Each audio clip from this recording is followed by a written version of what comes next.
উত্তর চব্বিশ পরগনার মধ্যমগ্রাম বিধানসভার অধীনে চণ্ডীগড় রোহন্ডা পঞ্চায়েতে শুরু হয়ে গেল দেয়াল দখল করে দেয়াল লিখন তৃণমূল কংগ্রেসের।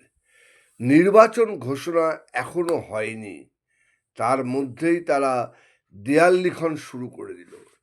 সকাল থেকে কর্মীদের এই দেয়াল লিখন নিয়ে তৎপরতা ছিল তুঙ্গে। রং তুলি নিয়ে কর্মীরা সকাল থেকেই হাজির। কোন কোন দেয়াল লেখা হবে তারা ইতিমধ্যেই মার্ক করে নিয়েছে এবং দেখছেন দাঁড়িয়ে রয়েছেন কুদ্দুস আলী নস্কর, বুথ সভাপতি। দাঁড়িয়ে থেকে কর্মীদের নির্দেশ দিচ্ছেন দেয়াল লেখা, কী ভাবে দেয়ালটা লেখা হবে, দেয়ালে কি লেখা থাকবে, সরকারের কি প্রকল্প থাকবে, সমস্তটাই তারা দেখছেন এবং লিখছেন। দেখতে পাচ্ছেন, নির্দেশ দিচ্ছেন যে এখানে কি লিখতে হবে, ওখানে কি লিখতে হবে। কুদ্দুস আলী নস্কর একদম কর্মীদের পাশে দাঁড়িয়ে তিনি নির্দেশ দিচ্ছেন। এবং তৃণমূল যে এইবারের লড়াইয়ে জমি যে 1 ইঞ্চিও ছাড়বে না, এটা তারই প্রমাণ। কোনো দল এখনো দেয়াল লিখে উঠতে পারেনি, কিন্তু তৃণমূল কংগ্রেস বসেনি, তারা শুরু করে দিয়েছে দেয়াল লিখন।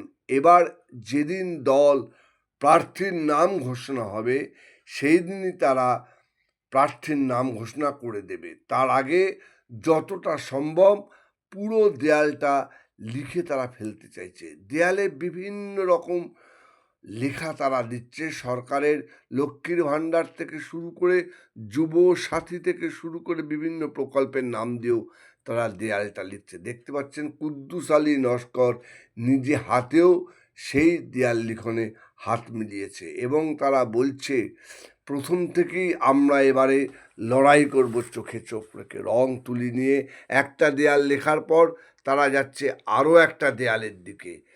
দেখতে পাচ্ছেন এবারে আঁকছেন তাদের প্রতীক চিহ্ন ঘাস ফুল। দেখতে পাচ্ছেন কীভাবে কুদ্দুস আলী নস্কর একেবারে নিজে হাত লাগিয়ে, যেমন কর্মীদের নির্দেশ দিচ্ছেন ঠিক তেমনি নিজে হাত লাগিয়ে নিজেও সেই দেয়াল লিখনে ব্যস্ত হয়ে পড়েছে। একদমই তৈরি তারা এই লড়াইয়ে।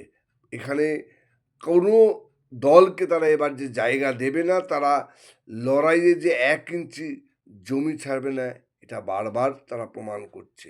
আসুন কুদ্দুস কি বলছে। আমাদের রাজনীতিটা আমাদের 365 দিন মানুষের পাশে আছি। আর দেয়াল লেখাটা কোনো ব্যাপারই না, যে যেমনই দেয়াল লিখুক না কেন।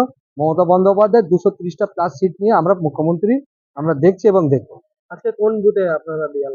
270 নম্বর ওয়ার্ড, দক্ষিণ জেলা 118 নম্বর বিধানসভা। এখানে বিরোধীদেরকে দেখছেন? বিরোধীদের তো আমরা কাউকে খুঁজে পাইনি, তবে বিরোধী নেই বলে সেটা ভুল করা হবে। যে বিরোধীকে দেখতে পাচ্ছি না বলে তার জন্য আমরা মাঠ ফাঁকা করে দেবো, এটা আমাদেরই ভুল। কিন্তু আমরা খেলতে নেমেছি, আমরা বিরোধী কিছু তক্ক করি না। বিরোধী থাক না, বিরোধী থাকলে অসুবিধার কোথায়? মানে অলরেডি ভোটের প্রস্তুতি শুরু করে দিচ্ছেন। একদম। যদি বলবেন আমাদের আমাদের আমাদের মধ্যমগ্রাম বিধানসভায় আমরা মধ্যমগ্রাম বিধানসভায় বা আমাদের অঞ্চল বা পৌরসভা যা আছে, আমরা মোটামুটি আমরা 40 থেকে 35,000 ভোটে মধ্যমগ্রাম বিধানসভায় যেই প্রার্থী হোক না কেন, যেহেতু এখন প্রার্থী ঘোষণা হয়নি, আমাদের এখন বর্তমান প্রার্থী মাননীয় রতিন ঘোষ আছেন। উনি যদি থাকে তো 40 কেন 50,000 ভোটে আমরা লিড দেবো, আশা করি। এখন দেখা যাচ্ছে যে নির্বাচন কমিশন এখনো ঘোষণা করেনি, তার আগে দেয়াল দখল শুরু হয়ে গেছে। তার মানে কি এখন বিনা যুদ্ধে জমি ছাড়বেন না? না না, দেখুন, বিনা যুদ্ধে এটা তো আমাদের কাজ করতে হবে। আর ঘোষণাটা আজ নাহলে আমাদের 1 সপ্তাহ বা 10 দিনের মধ্যে তো ঘোষণা হবেই। এটা আমাদের প্রাপ্তির নাম লিখছি না, প্রাপ্তির জায়গা ছেড়ে বাকি কাজটা আমরা কমপ্লিট করে আমাদের নিজের কাজ, মানুষের কাছে আরো যাতে যেতে পারি তার জন্য আমরা আগে থেকে কিছু আগে ভাগে কাজ করে আমরা হালকা হয়ে থাকি। মানে গরমের মধ্যে যত তাড়াতাড়ি কাজ ফিরে নেওয়া যায়। না না, গরমের মধ্যে নয়। হয়তো যা এসআই নিয়ে যা এখন আমাদের মোটামুটি ভারতবর্ষে যা চলছে, নির্বাচন কমিশন যে কোনো মুহূর্তে যখন তখন ঘোষণা করতে পারে। এমনই একটা ঘোষণা করবে। আমাদের আমাদের লেখক যারা আছেন তাদের অনেক সময় তারা কাজে আমরা পাবো কি পাবো না, আমরা কিছু কাজ এগিয়ে রাখছি, ঘোষণার সঙ্গে সঙ্গে বাকি কাজটা পূরণ করবো। তার মানে নির্বাচন ঘোষণার মধ্যে তো যা শুরু করলো তাতে মনে হচ্ছে পুরো দেওয়াল আপনার অঞ্চলে লেখা হয়ে যাবে। তা তা আশাবাদী অঞ্চলে ঘোষণার আগে আমরা লিখে কমপ্লিট করবো। আপনার নাম আছে? আমার নাম দক্ষিণ জেলা 270 নম্বর বুথের সভাপতি। আর আমি এখানকার বুথের সভাপতির নাম কুদ্দুস আলী লস্কর।